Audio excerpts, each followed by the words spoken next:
Welcome everybody. My name is Joshua Feldmark. I am the Director of Community Sustainability for Howard County. I am very glad that you're here with us to learn about the solar project that we've got going here in Howard County. Just a quick sort of rundown of the agenda, as well as a description of how the process is going to work. If you have a question, we will take questions at the end. If you are on WebEx, then you can type those questions into the chat, and Danny Phillips, who is the energy organizer, the energy analyst for our office here in Howard County, will help sort of navigate who should answer the question and get us through all of them, so we can hopefully get all of those questions answered. So type them into the chat. If you're watching us on Facebook Live, then you can, and you do have a question, there is the link to the WebEx in the Facebook post, and so if you click on that link, then you can come onto WebEx and then ask the question in the chat box. So for our agenda, we're going to start with welcome from our county executive, Dr. Calvin Ball, and then I'm going to give a couple of opening remarks and hand it over to Leah Miller, who is our energy manager, who's going to talk about our campaign to fight climate change. And then she will hand it over to Mark Stromdahl, who is our facilities director, to talk about the solar facilities that we are putting up on county-owned property. And then he will hand it over to Walter Serafin from KDC Solar, who will talk about the additional projects that we've got that we are going to take power from. So without further ado, I will hand it over to our county executive.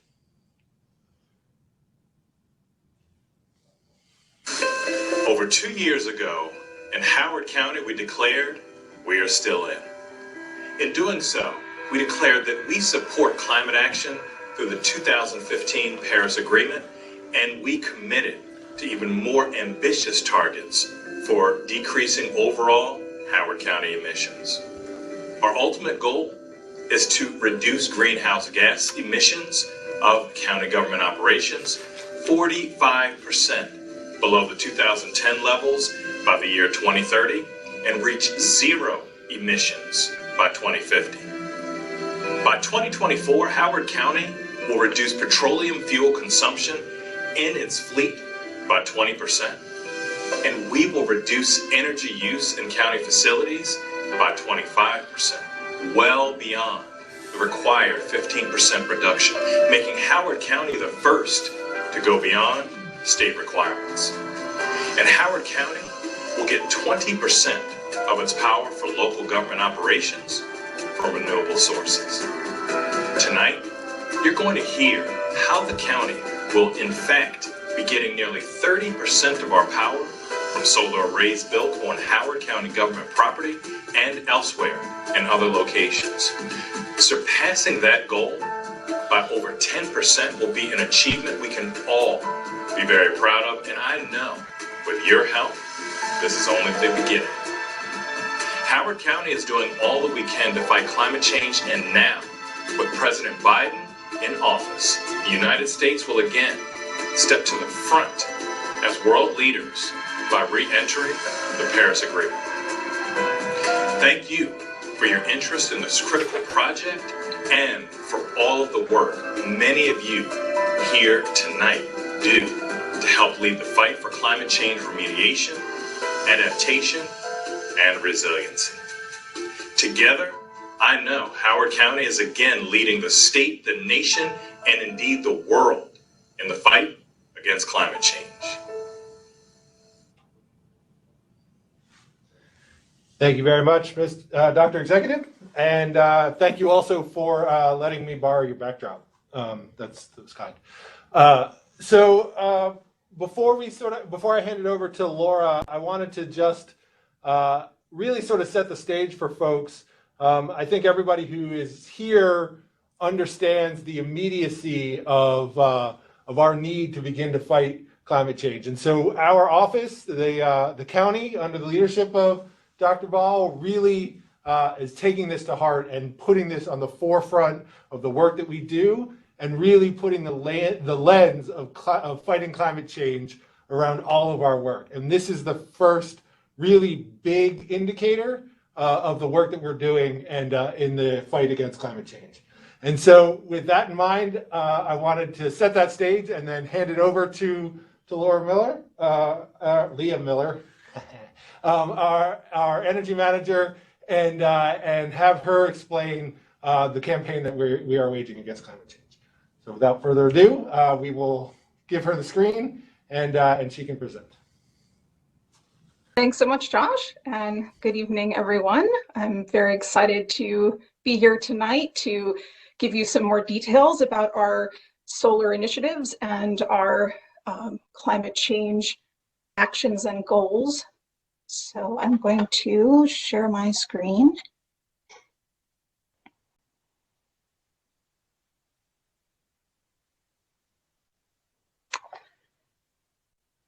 And County Executive all did a fantastic job setting the stage and talking about our climate initiatives, and our solar initiative gave a lot of really great information there. I'm going to review a little bit of that briefly and expand upon it.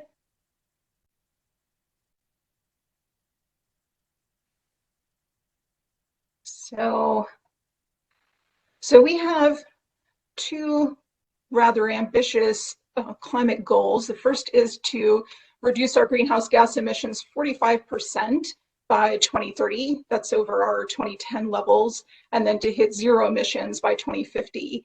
And these goals were adopted by the county executive after the International Panel on Climate Change from the United Nations put together their report in October of 2018, recommending these numbers, these goals, to help us to stay below a catastrophic global warming level. So these are our goals, which again are very ambitious, and we have a couple of ways that we're planning to get there. The first is decreasing our energy use in our Howard County buildings and government operations by 25% by 2024.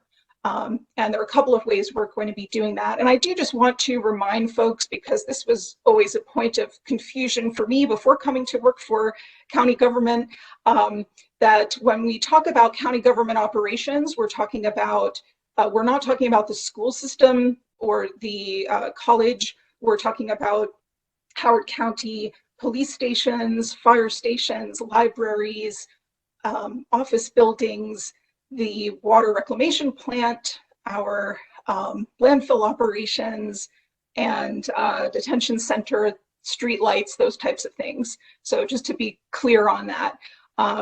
But we're doing a number of different things to reduce our energy use of our government operations. In fact, this year we're going to be replacing all of our street lights. That's 8,000 or so street lights across the county with high efficiency LED lights.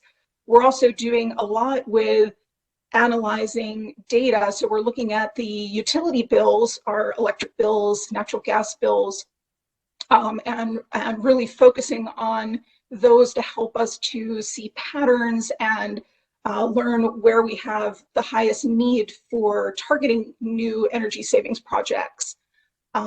Retro commissioning is something that happens in our buildings when we're basically tuning them up. We're tuning up mostly the heating and air conditioning systems, lighting systems, other things to help our buildings be as efficient as possible.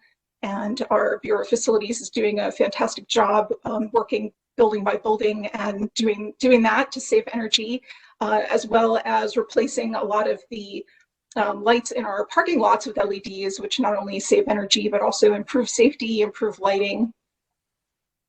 We also are working to reduce our petroleum fuel use in our county fleet 20% by 2024.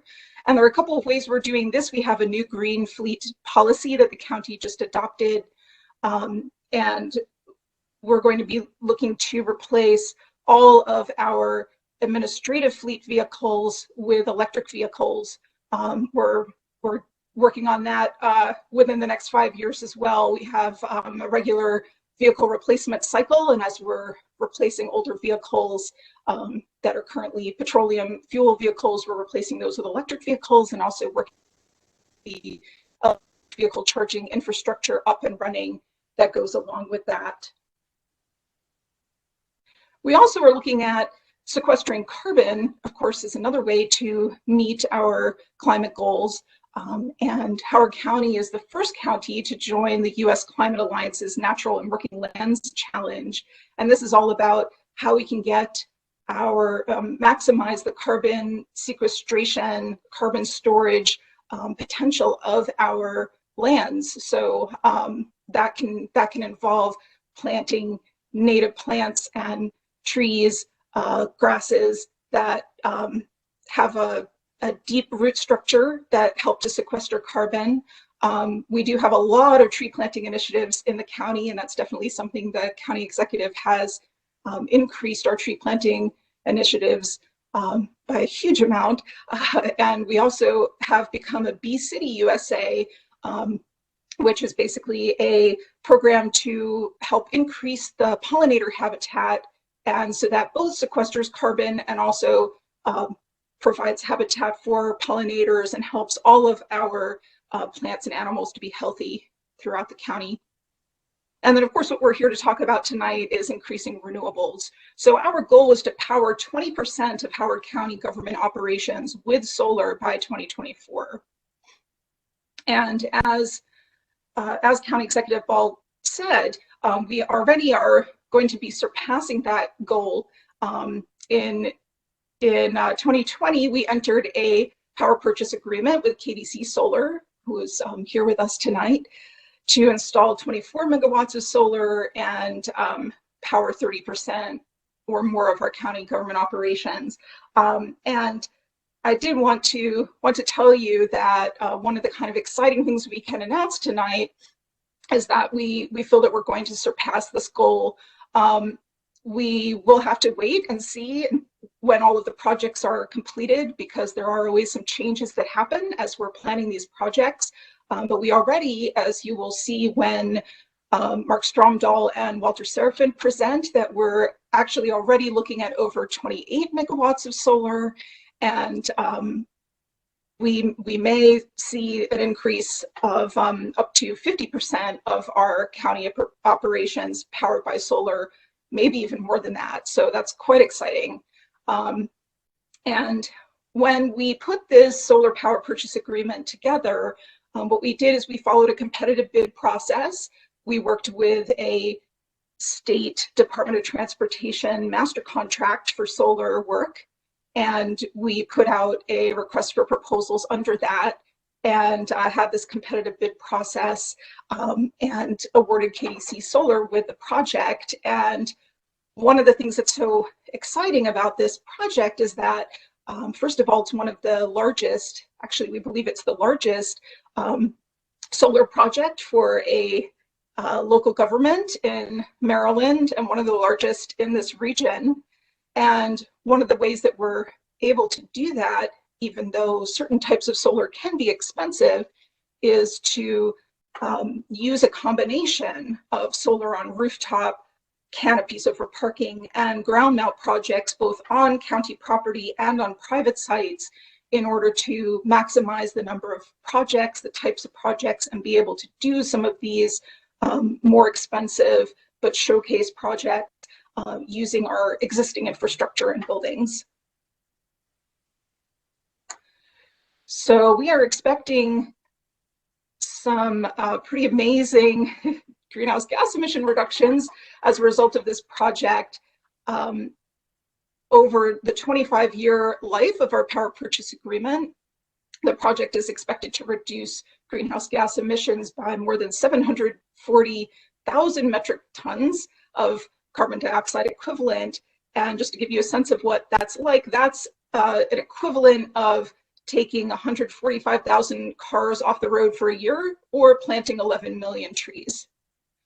And when Mark and Walter talk a little bit later this evening, they're going to discuss the annual reductions for the whole portfolio, so for 1 year, as well as going through each project and reductions that we're expecting from each of them.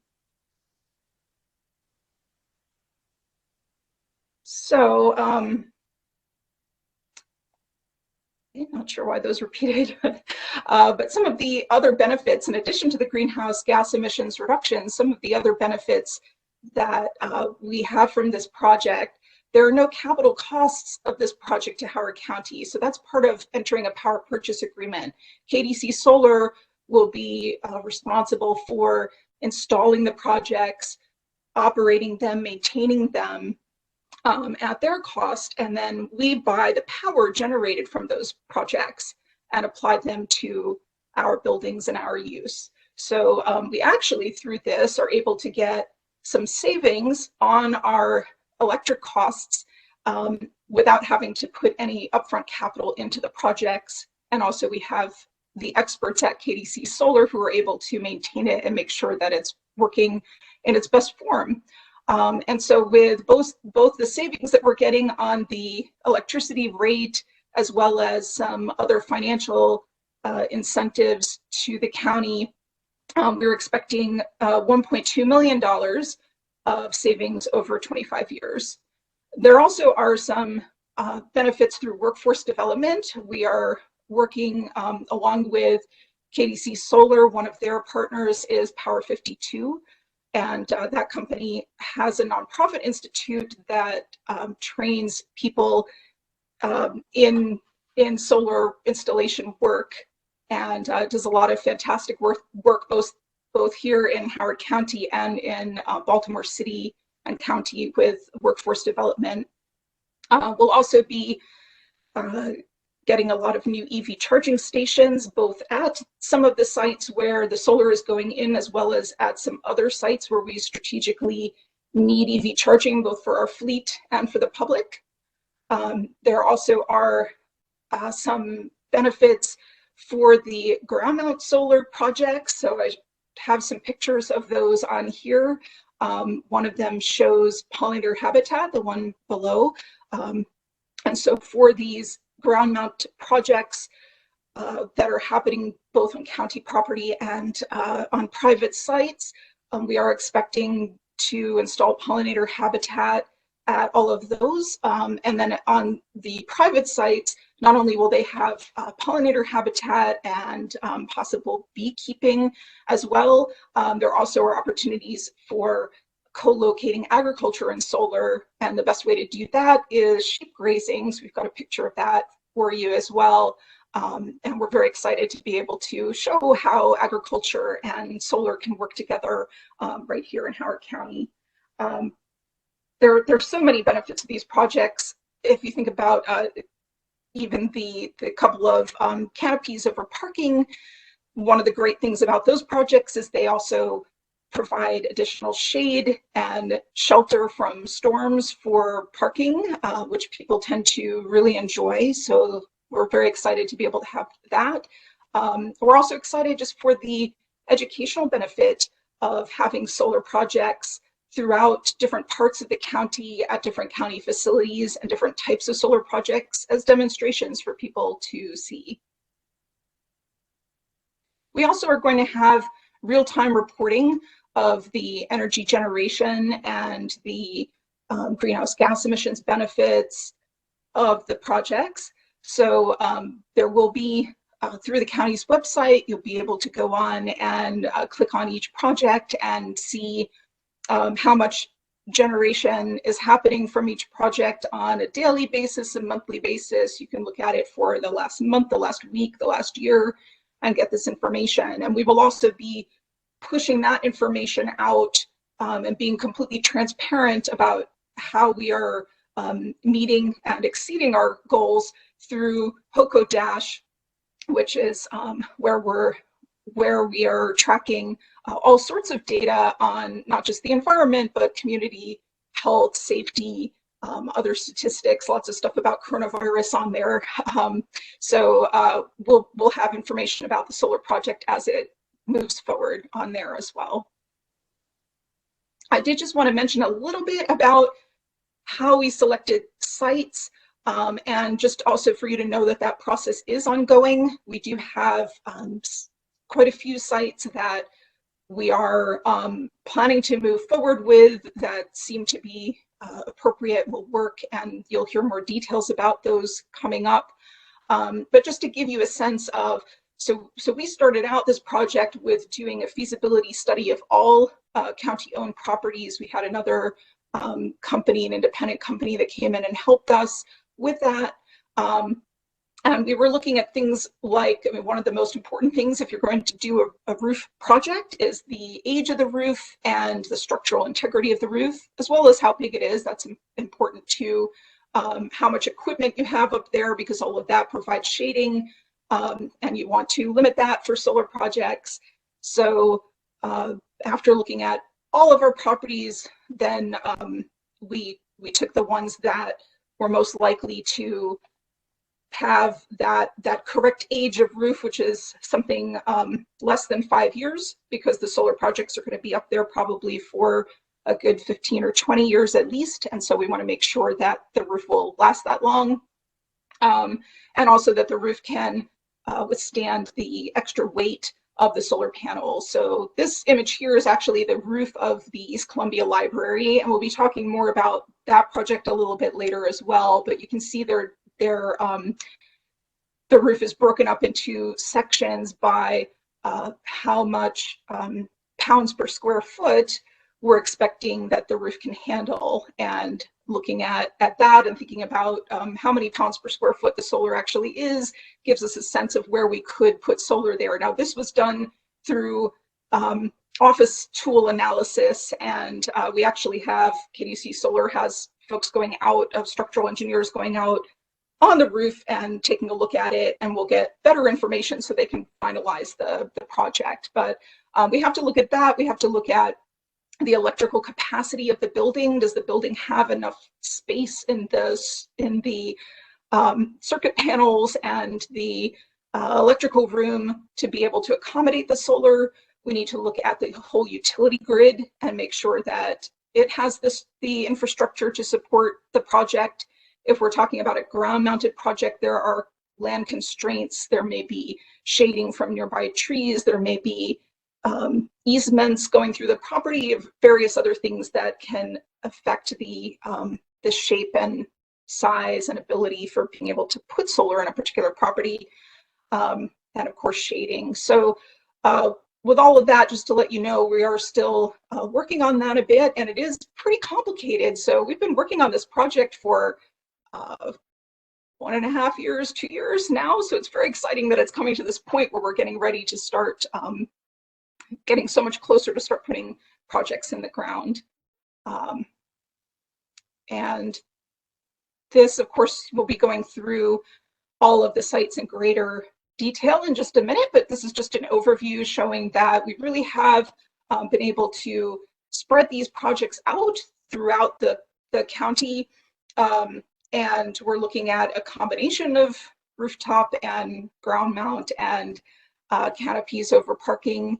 And again, we'll go through these sites in greater detail. There are also additional county sites that are still under consideration, as well as the private sites. So you'll learn more about all of those when we turn that over to Mark and Walter. And I also just wanted to say that we have had fantastic partnerships within the county agencies, and it's been amazing working with the Department of Public Works, Environmental Services, Bureau of Environmental Services, and especially Bureau of Facilities, who have been working tirelessly on this project since the beginning, and I've been very excited to work with them and benefit from their expertise in project management and everything else that's going on with our properties in the county. So I believe that's my last slide. So I'm going to stop sharing. And I'm happy to take questions later, but we can pass it on now to Mark Stromdahl. Actually, Leah, before we pass it on, I wanted to ask you. You had mentioned the percentage of government operations of our power demand. What's when this project is done? What's the sort of floor of the percentage? What's the lowest percentage that we believe that we can safely say this project will produce? I think it's going to be at least 50%, possibly more. Oh, wow. Okay. That's great. Actually, that's even surprisingly large to me. So, and I'll say that that's based on the projects that we have planned to date, and it does not include any of the possible additional projects sure. that we're still considering. Yeah, and I asked that question just because I have this sort of concern that we talk to, and I know you talk to them probably more than I do, but we talk to citizens all the time who say basically like, put solar panels everywhere, and that is what we're attempting to do. But I think the sort of the success that we're having here doesn't successfully explain how difficult this whole process is. Obviously, if it were that easy, we would see all the jurisdictions in the area doing it. And so, and I think most important, and what you talked about at the end, for this to work the way it does, is that we needed to have solid partners all the way across in the community, and most importantly, inside this project. And I think sometimes government can have a reputation that we don't always work well together, but that's not true here in Howard County, and we could not have a stronger partner in this work than Mark Stromdahl, who is our director of facilities, and then so he's going to talk about the projects that are going on on the facilities, and then he will hand it over to Walter Serafin from KDC Solar, who is our contractor on this, and also has been an absolutely spectacular partner in this work to get us actually 50%, half of our power demands are going to come from solar power generated in Howard County. Just to emphasize and re-emphasize that point. And so with that, we will turn it over to Mark, and then he will run through, and then he will turn it over to Walter. Well, thank you, Leah. That was a really good in-depth description of the overall program, and Josh and Leah, thanks for the compliments. In facilities, we're always looking at ways to conserve energy and therefore reduce greenhouse gas emissions, and it has, I'll say, been our pleasure working with you all, and we certainly support the executive's mission to achieve this extent of greenhouse gas reduction. So Walter, next slide. There we go. Yeah. So Leah already showed a similar slide to this. Locating all the various sites that we're looking at regarding solar installations, and the size of the circles indicates the scale, and you can see that that the overall program is intended to generate almost 43 million kilowatt hours of power every year. And so all these slides are going to have an array on the left-hand side that shows the extent of greenhouse gas emissions and CO2 emissions in particular. And I'm not going to read them all. That would make it a pretty long night. But so please look at those as we go through these slides. But I think it is, notable on this slide to mention that, this would produce a savings or a reduction of greenhouse gases from that's equivalent to 75 million passenger car miles, which is quite a bit, and reduction of CO2 emissions equivalent to burning over 33,000 pounds of coal. So will be quite a substantial achievement when this is put into place. Next slide.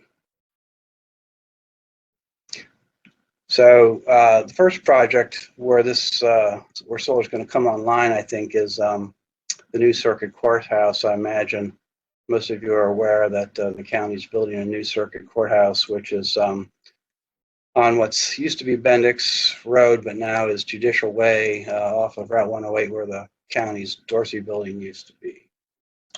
Next slide.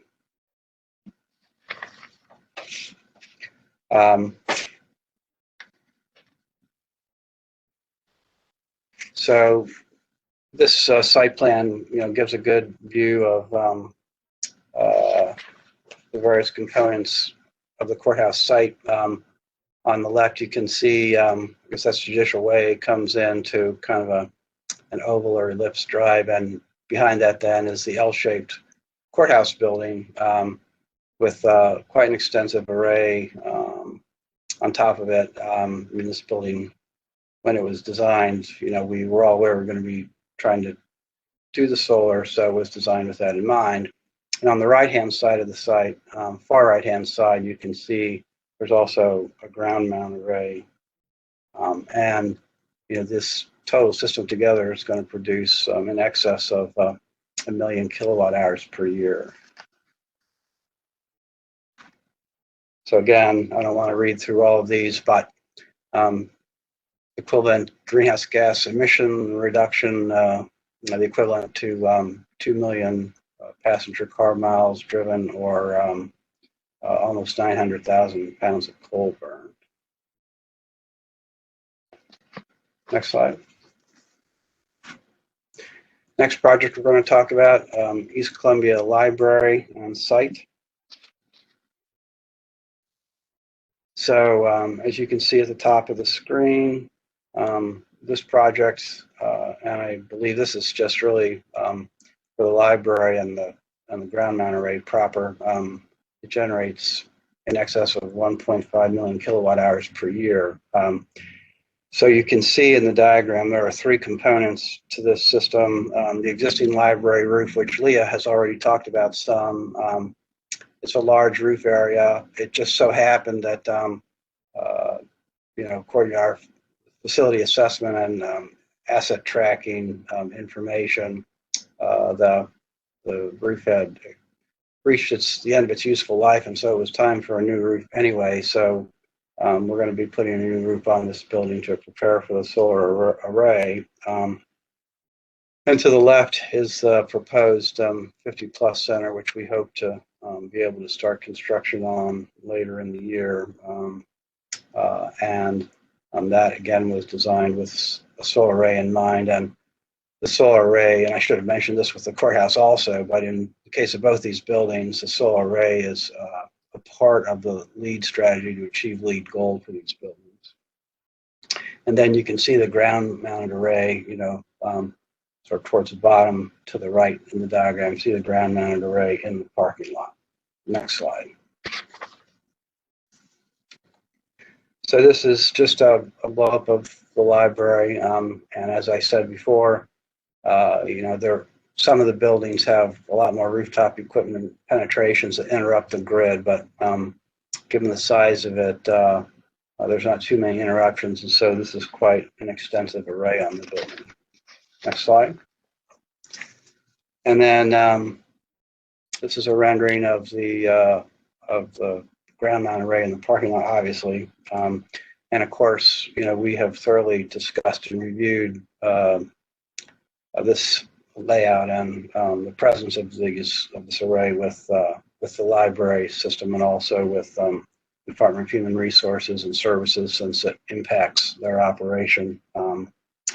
We've also coordinated closely with Department of Recreation and Parks in regards to landscaping and trees, and we'll continue to do so on all these ground-mounted arrays.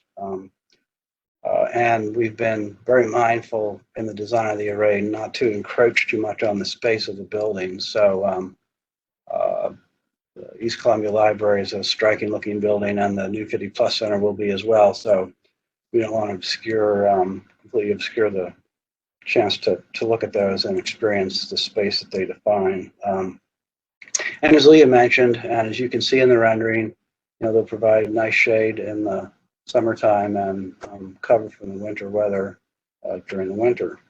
And in the lower right-hand corner, there's a car charger there, which, as you might imagine, indicates that we're going to be putting electric car chargers in these locations where we have solar arrays associated with buildings and are dealing with running electrical cable to the building from the solar array, it's also a good chance to put in these car chargers. So next slide. And again, without reading all these icon indications, you can see that this combined array will produce a substantial reduction in greenhouse gas emissions and quite a bit of power annually. Next slide. And this is a larger view of the roof of the proposed 50 Plus Center. Since this is a new building, hoping to secure the balance of the funding we need to build it this year, it's on a somewhat different track, I'd say, than the existing library on the parking lot. Next slide. And this building, though smaller, still produces a substantial amount of electricity, and selling almost 60,000 kilowatt hours per year.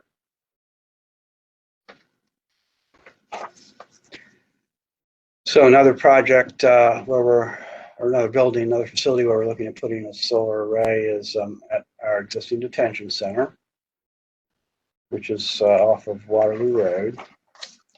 Now this is a building, it's a large building, has quite an extensive roof area. There are a fair number of roof devices that reduce the amount of panels to some extent, but it's still, because it's quite large, it still will produce well over 200,000, 267,000 kilowatt hours per year. And the reason we can do this here, we just last year finished putting a new roof on the detention center, so that makes it a very good candidate to have these solar panels there.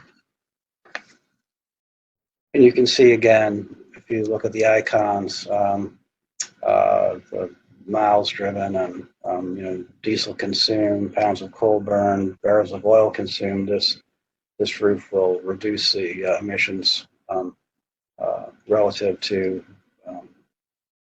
those chemicals quite a bit. Next slide. The Gateway building off of Columbia Gateway Drive is another one of our sites. Next slide. So somehow, this something as forward-looking as a really extensive solar panel system seems appropriate at this location, since it does house the Maryland Center for Entrepreneurship, and it's a center for progressive business and progressive thinking. And you can see, in the site plan that there's both a rooftop array and then quite an extensive parking lot array, and that those two together generate in excess of 1.5 million kilowatt hours per year. Again, a rendering of the canopies and the attractive shade that they produce, and they're high enough. It's not an unpleasant experience, having your car parked underneath them. I think the rendering gives a good indication of that. And again, since this is a solar array associated with the building, we're looking to put in car chargers in this location as well. So this combined array, as you can see looking at the icons here, produces a greenhouse gas reduction equal to over 2.6 million passenger car miles driven, and CO2 emissions reduction equal to the amount of CO2 emissions that would be produced by 1,172,189 pounds of coal being burned.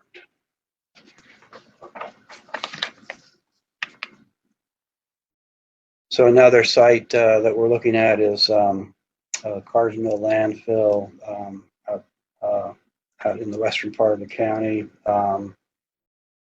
This would be a ballasted ground-mounted array, and really this is a very good use for this type of site, because it's a capped landfill. There's not a lot that can be done with this. Certainly, buildings really can't be built on top of it, but with a ballasted system, not penetrating the cap, it's a good use of a site which otherwise wouldn't be put to much use, and it produces, over 2.3 million kilowatt hours per year. So it's a great opportunity to have a really substantial installation there. Next slide. And again, you can look at the icons and see, very substantial reduction in greenhouse gas emissions and CO2 emissions. Another proposed building, the Waterline Fire Station. This project is close to Route 1, where Port Capitol Road is being extended. And next slide. And it, again, it was a building designed with photovoltaics in mind. So it's not a really large building, but it does accommodate a pretty good percentage of roof coverage as far as the photovoltaics go. And like some of the other county buildings that are new that I was talking about before, this will be part of a strategy for achieving the goal. And it'll produce, well over 100,000 kilowatt hours of power per year. Next slide. And again, not as much reduction as the larger sites, but still substantial.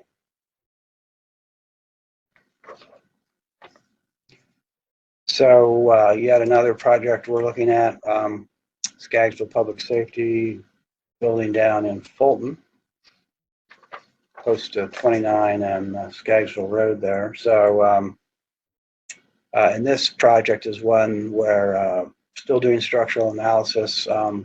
This array is only shown on the center portion of the building, which has sort of shorter structural spans than the areas of the building that house the fire apparatus, but that's still being looked at, and this array will probably wind up being larger than what's indicated here. And even so, this generates 100,000 kilowatt hours. Like I say, will probably increase its greenhouse and CO2 gas emissions will emissions reductions will increase as well.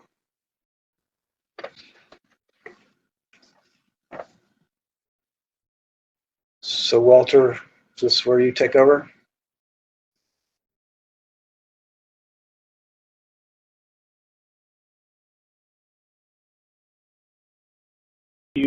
Other potential county sites that we are considering and they're under feasibility review. So the first two, Walnut Creek and Walnut Grove, those are shared septic reserve facilities. So we would be looking at possible ground mount installations in those locations. We're also exploring the Elk Ridge Fire Station and the Elk Ridge Library for rooftop facilities, as well as Long Reach Village.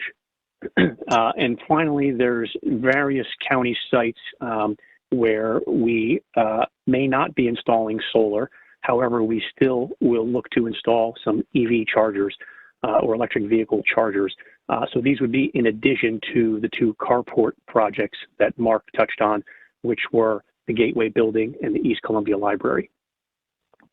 And just to give you an idea, Leah touched on it briefly regarding the feasibility analysis, but the bullet points there on the bottom of the slide indicate at a high level what we look at to evaluate a building or a ground array for a possible solar installation.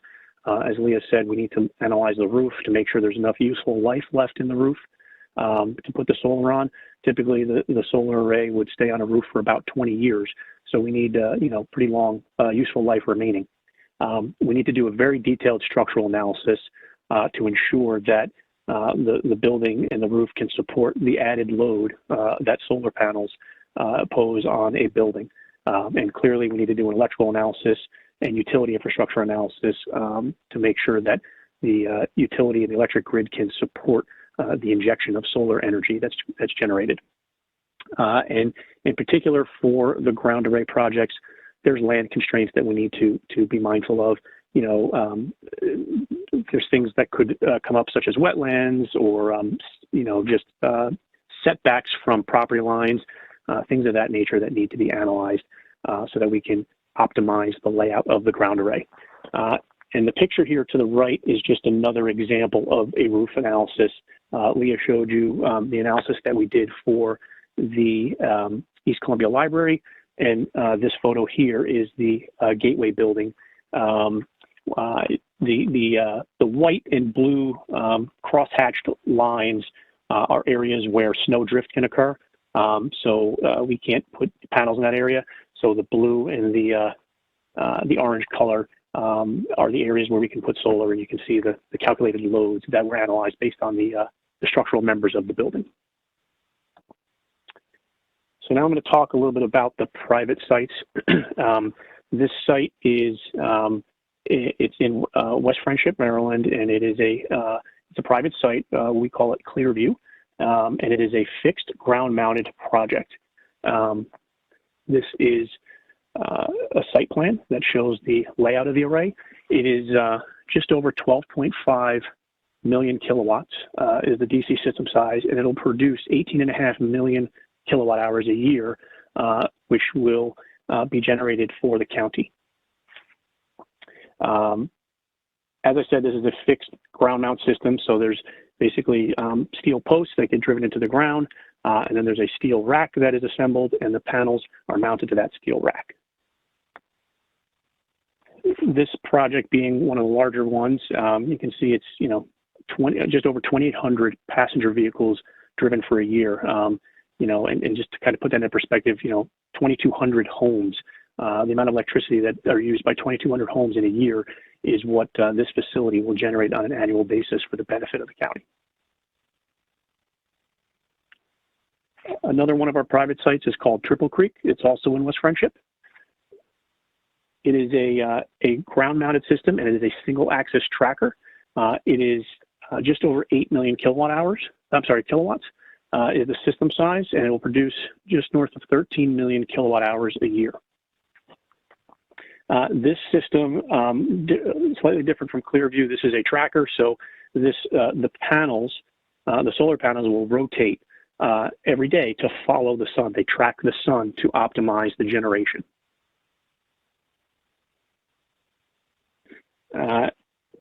This project, nearly 23 million miles driven by a passenger vehicle a year, and almost 1,600 homes.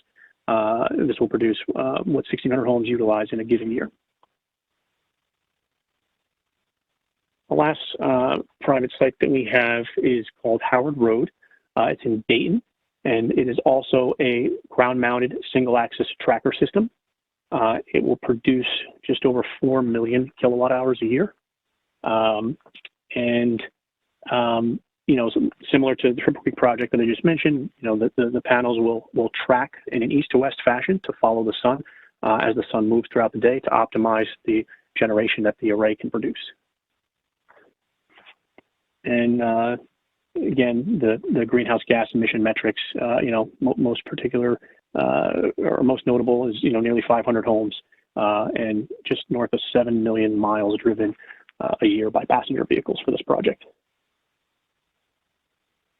And that is all of the projects that we are currently developing and or evaluating for solar with the county.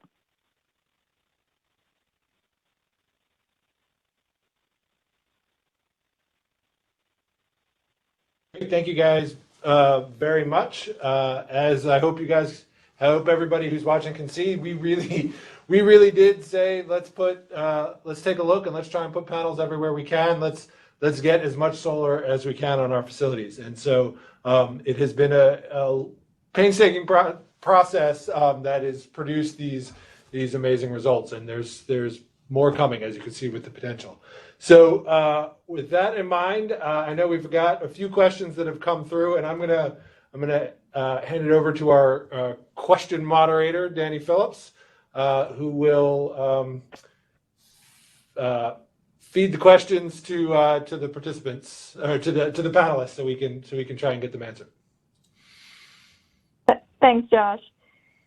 So our first question is for Leah or Walter. We just talked about it, so Walter may want to answer real quick. So what is the percentage between the Howard County government sites versus the private sites in terms of generation?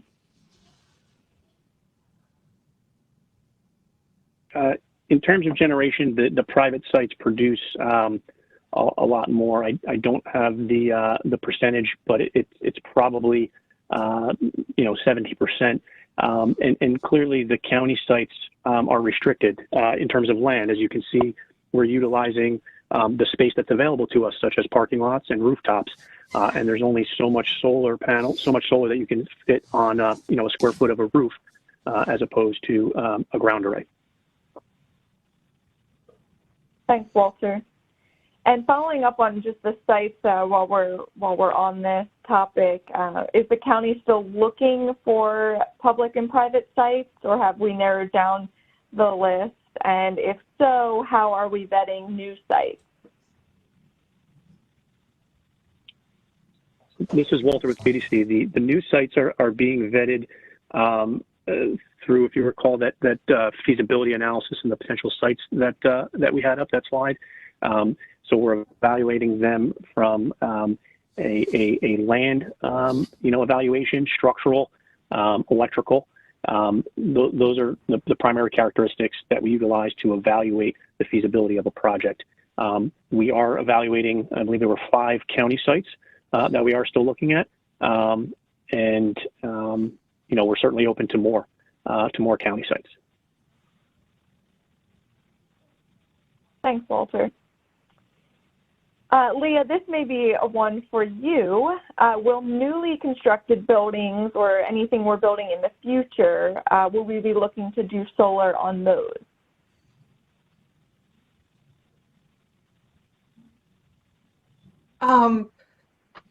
Likely. I mean, it may not be as part of this project. So part of this project, we are including several new buildings, the new Circuit Courthouse, of course, East Columbia 50 Plus Center, and the Waterloo Fire Station are all new construction. And one of the benefits of being able to, there are a couple great benefits of being able to do solar with new construction. First of all, if you plan it early enough, then you can plan the new construction to handle the solar, and it makes things a little bit easier down the line. You also have a brand new roof going in, so that's always helpful for solar. And also it helps us on the other side of things with the solar, helps us with getting higher ratings in the LEED system for buildings. So being able to go, and that's the Leadership in Energy and Environmental Design program. And some of these buildings, we're going to go for a silver designation, and now we're able to go for gold because of the solar.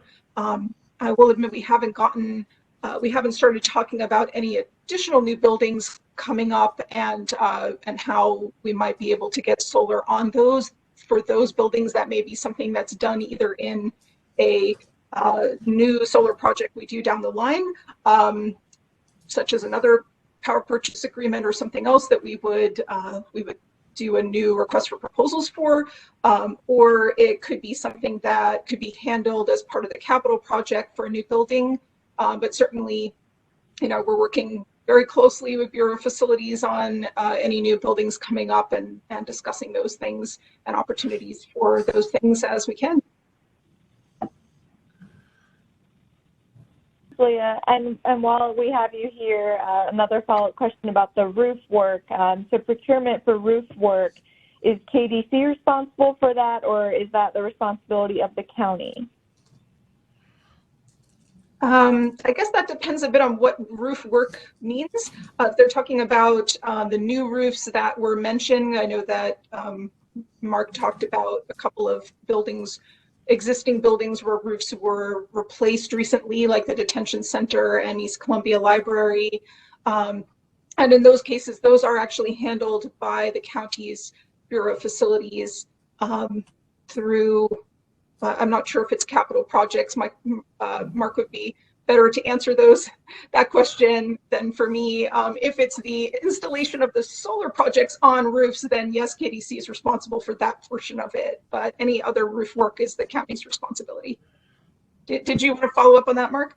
Yeah, I'll just follow up on both these comments. I think, yeah, as Leah was thinking, yes, the new roof projects are part of capital projects. Generally, we have a systemic project to do major capital upgrades for a variety of buildings. And as far as whether new buildings would be getting solar, I mean, the attitude of the Bureau of Facilities is that they would be. And for instance, that Waterline fire station is really intended to be sort of a prototype fire station. And so, and it was designed, to receive photovoltaic. So I think whether, it becomes a part of a PPA in coordination with communities, Office of Community Sustainability, or whether it's just a part of the capital project and became a standalone solar system relative to an individual building, given need requirements and the goals of the county, I think that we could expect any substantial new building to have some extent of solar panels.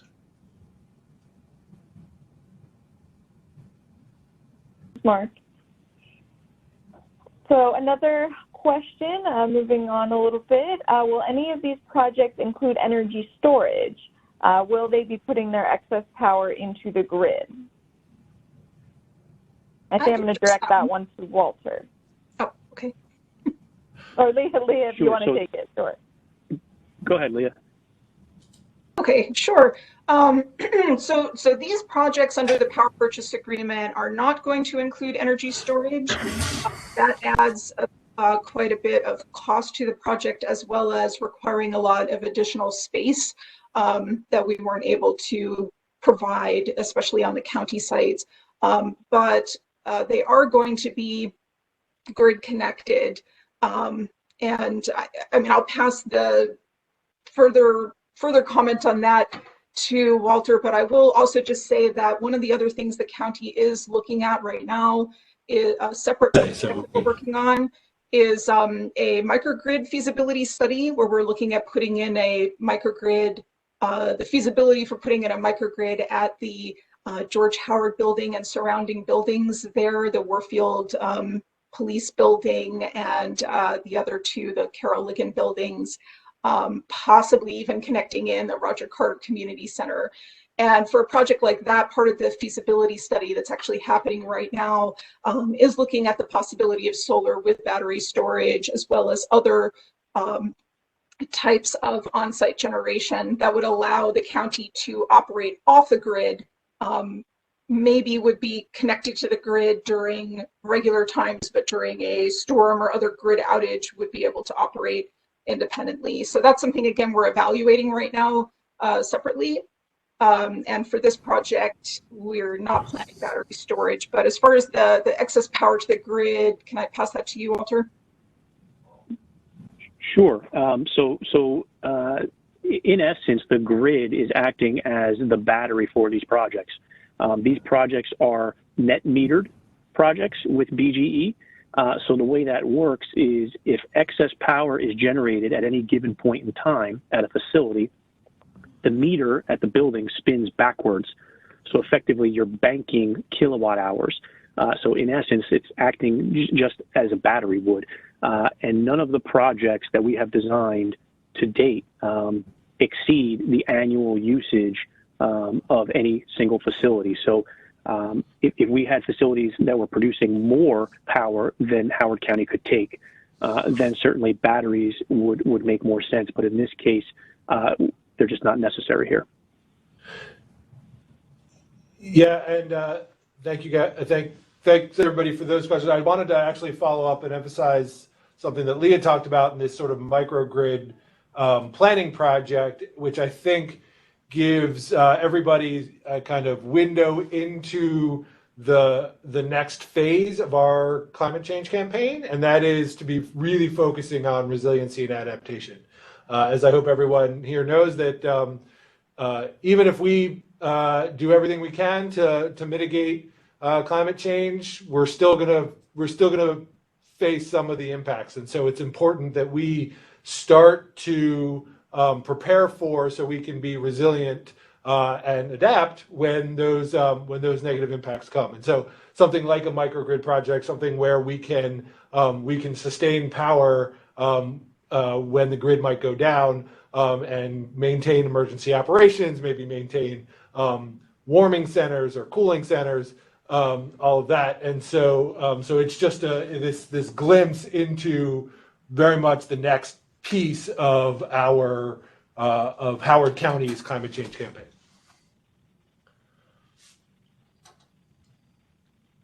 Josh. We'll move on to our next question, and there were two questions that were a little bit similar, and I'm going to direct these to Leah. Can more be shared with the educational or demonstration aspects of this project for the general public or students? So can you just talk a little bit about outreach? And then another question, and I can read this again if this is too much. Could we eventually have the school system, Howard County Schools, join in with our solar efforts once we, learn how to do this type of project?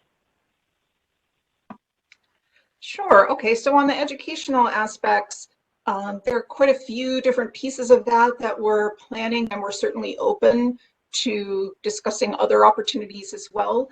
So one of the things, of course, is going to be on the website, having the information about the projects, photos of the projects, and the real-time monitoring information, the real-time energy generation information. So that will all be available online, and we certainly are planning to do a lot of social media outreach as the projects are being installed and once they're installed as well.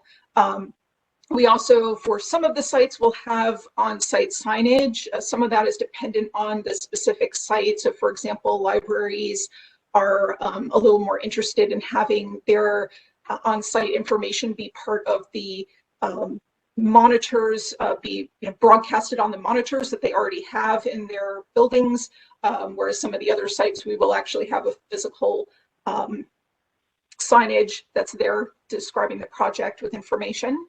And in addition to that, we do have the ability to offer tours in a somewhat limited fashion. I would be the right contact for that if someone's interested, once projects are installed, in having an in-person tour.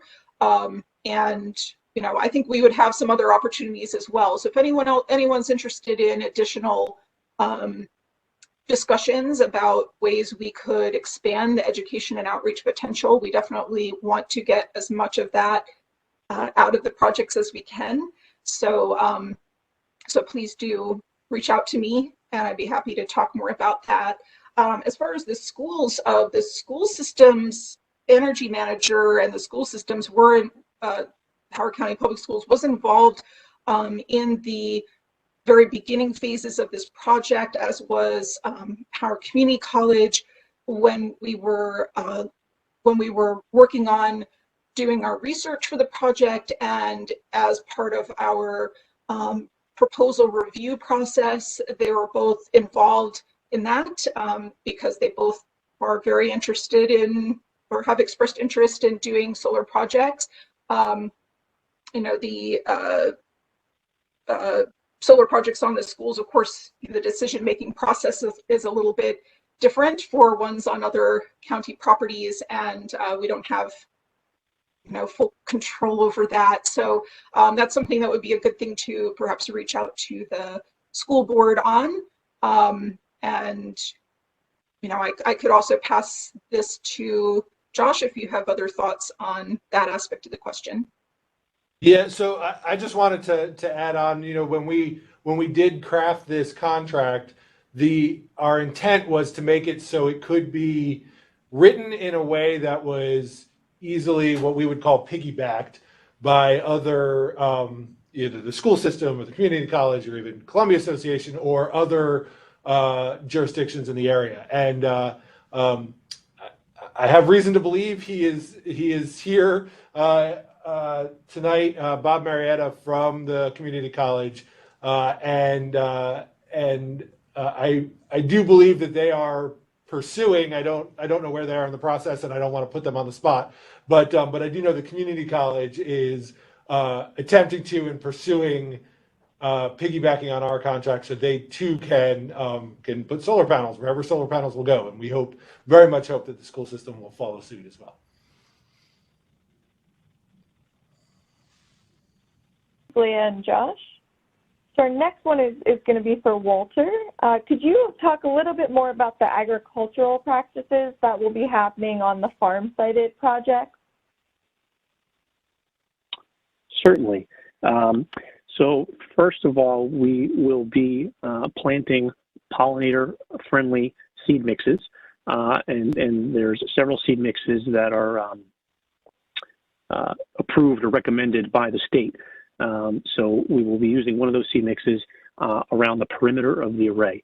The pollinator mix, if you recall from one of the photos that Leah shared, can grow a little tall, so we cannot put it under the panels because it would shade the panels and therefore reduce the amount of energy that the solar panels will produce.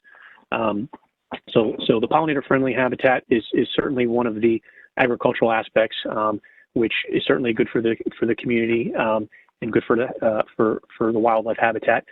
It can also promote beekeeping on the projects.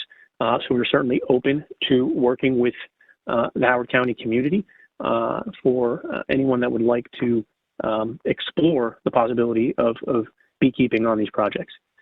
A couple of the other items we are looking at is sheep for grazing. Also, as Leah mentioned, there's a dual benefit for the sheep. Sheep need a place to graze, and on these ground arrays, there's plenty of grass for the sheep. And it also even further helps reduce greenhouse gas emissions, right? Because now we're not mowing the sites with a gas-powered mower. We're using nature to help trim the vegetation and keep it low in front of the panels, therefore not shading the panels and allowing us to optimize the energy production from the facility. And finally, so in that regard, we're also looking to partner with the Howard County community and anyone that has an interest in grazing sheep on these projects. And finally, there are certain areas within the array that can be farmed. You can grow crops in certain areas as long as it's a low growth crop. This is somewhat it's definitely new in the industry. So there's no canned formula on how to make this work. But we certainly are open if there is a farmer or someone that would like to take on a trial in planting some crops within the solar array.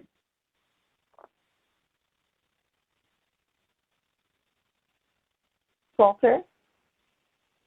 So we just have one final question, and if anyone else has any questions, please put them in the chat, and I will see them and we'll ask them. But this is the last one we have currently. So if no more come in, we will be able to wrap up after this one. So this one's probably for Leah and or Walter. It's another one about the private sites. So how are private sites being determined for feasibility? So are landowners approaching Howard County? What is the time frame for operation of the first project, and which site is that? And is the final project already approved? So this is Walter. Go ahead. Okay, thanks, Leah. So the first project that likely will be operational will be the new Circuit Courthouse on Judicial Way, formerly Bendix Road. That likely will be the first project, to go operational. We do expect to start a fair amount of these projects, in the summer.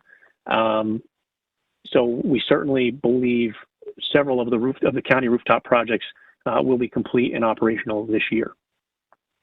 In terms of the private sites, so the three sites that we have that we shared with you, those sites are already fairly far along in the development path.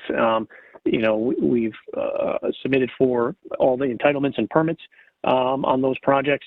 So we are not currently looking for any additional private sites for this particular PPA with the county right now. And those sites I think they were a mix of how they were really approached. The solar community approached the landowners, and of course they, in this case, they were more than willing to listen and to entertain the idea, and clearly it has worked out to their benefit to lease the land to us for solar arrays on their property. Thanks, Walter. All right, well, that concludes all the questions that were in the chat. We did not have any more come in while Walter was answering that last question. So I'll pass it back to Josh to just wrap up. Thank you, everyone. Great. Thank you, everybody. And thanks, everybody, for coming. If you do have any additional questions or concerns or comments or ideas or really anything, I would encourage you to go ahead and email the Office of Community Sustainability, and you can do that at OCS, as in Office of Community Sustainability, OCS at howardcountymd.gov. And we will get that question to get whatever you send us to the right person and get back to you. So again, thank you very much for coming, and we look forward to continue to roll this out and to continue to work with everybody as we take on climate change. Thank you very much. Good night.